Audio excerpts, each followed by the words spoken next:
All right, here's my room.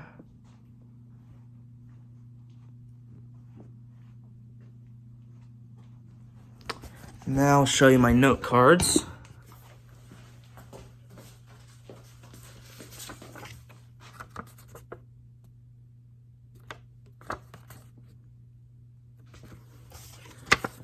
Okay. All right. It's a busy day. Your eyes are glued to your computer all day because of how hard you've been working. Suddenly you look at the clock and you realize that closing time for the dining halls was long ago. You missed your chance to get dinner, so now you're panicking. What are you gonna do? Well, don't worry, okay? I've been there before, and I have a quick and easy solution for you guys. Today, I'm gonna teach you how to make ramen. Now, let's take a look at what we have here. We have one packet of ramen. This is chicken ramen, but they come in different flavors.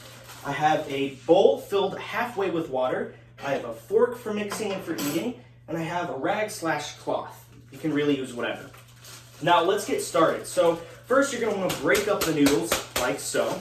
And you're gonna wanna dump them into the bowl. Now, normally, you want to cook this up for about 3 minutes, but for the sake of time, we're gonna do 2 minutes. So let's throw that bad boy into the microwave so we can get started. All right.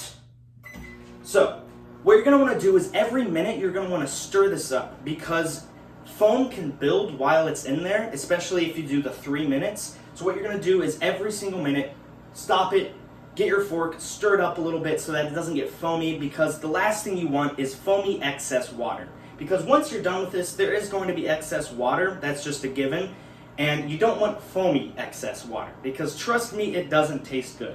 So what's happening right now is the noodles are starting to kind of drift apart because ramen comes in a square box shape, and you have to break that up or else it's no good. So as you can see here, we're getting very close to the minute length. What you want to start doing right about now is getting everything ready. Get your cloth ready to grab the bowl once it's done. Get your fork ready. Get your flavoring ready. We'll get to that after this minute increment. All right, I'll stop it right about here. So now just quickly break it up a little bit. Normally what you do is just stab it with the fork. That should get the job done. All right, that should be good enough for now.